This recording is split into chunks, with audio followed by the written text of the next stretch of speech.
The Discover It Cashback Credit Card. As you're going to see in today's video, this is one of the best credit cards for beginners, as well as someone looking to rebuild their credit. So let's talk about why. One of the benefits to the Discover It card, there's actually multiple versions of this card. The Discover It Cashback card is the one we're going to talk about primarily in today's video, but there's also a student version, a secured version, a gas card, a travel card, and Discover does a good job of guiding you to the card that you can get approval for, which we'll talk about towards the end of the video. Not only are there multiple versions of this card, but the main Discover It Cashback card is a lot easier to get than many other credit cards for someone who's just getting started or rebuilding their credit. I've heard of someone as young as 18 getting approval with no credit history, not having to get the student card first, but getting the main Discover It Cashback card. Another benefit to the Discover It card, especially for beginners, this card has no annual fee. An important thing if you're building your credit history is to open credit cards that have no annual fee, because if there's no annual fee, there's no reason to close it. So the longer you have this card, the longer your credit history, the better your credit score. Some beginner credit cards may charge you an annual fee, and there's really no benefits. The nice thing with the Discover It card, no annual fee, and as you're going to see in a second, it's a pretty solid cashback card. So the reason people continue to use this card, even if they have a bunch of other credit cards, is the 5% cashback in rotating categories. So each quarter, there's a new category where you can spend up to $1,500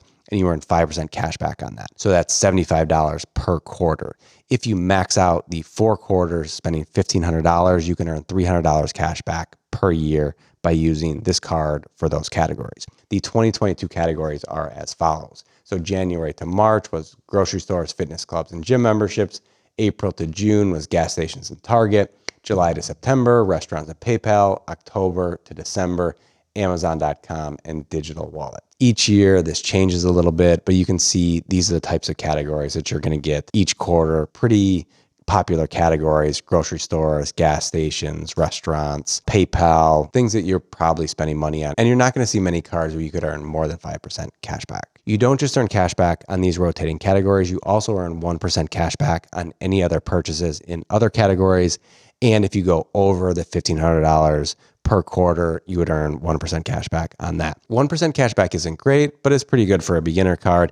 And as you're going to see in a second, the next benefit makes up for it, at least as you're just getting started for the first year. So they have unlimited cashback match. So if you maxed out the 4 categories of $1,500, that would be $300 in cash back. They would give you another $300 at the end of the year. Whatever other spending you had that you earned 1% cash back on, they're going to give you another % at the end of the year, making this in your first year a 2% cashback credit card. So if you made all of your on-time payments and had low utilization for a year of using this card, you should have a pretty good credit score at the end of the year where you could get a 2% cashback card and add that to your wallet when the Discover It card goes from doubling your 1% down to 1%, then you could start using another card later. Hopefully that makes sense. The card also has a 0% APR offer for the first 15 months on both purchases and balance transfers. For balance transfers, you do pay a 3% balance transfer fee. This isn't something I recommend using, especially for beginners that aren't sure how to manage their credit cards. If you can just go and spend money and don't have to pay it off this month and you can wait 15 months, I don't want you to max out a credit card and not be able to pay it off. And then, as credit cards are hoping for, is they end up getting to charge you high interest after the 0% AP offer is up. If you want to figure out the best cashback credit cards for you, we have a tool that'll help you enter your budget, the different cards that you're looking at, and figure out which one is the best for you. If you're interested in getting that, check out the link in the description below. One thing I really like about Discover's process for applying for cards is the pre-approval process. So what normally happens when you apply for a credit card is your score is going to go down by a couple points after they pull your credit report. This isn't a big deal if you get approved for a card and then you have additional available credit and on-time payments, and within a couple months you have a higher score than you did previously. The problem is if you're denied, you just have the negatives and you don't have a new card. With pre-approval, if you get pre-approval for a specific card, or if they don't think that you're a good fit for, say, the normal Discover It Cashback card, they may steer you into the secured card or the student card or one of their other cards that you're a better fit for.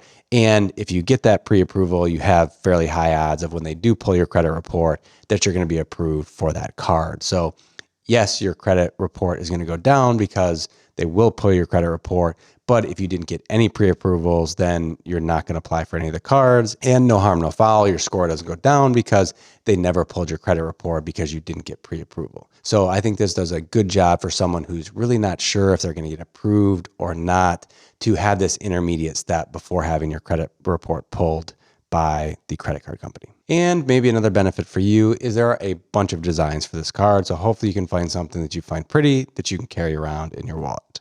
If you want to learn about my other favorite beginner credit card, check out the video up above. If you want to see the best cashback credit cards for 2022, check out the video below. Hope to see you in those and future videos. Bye bye.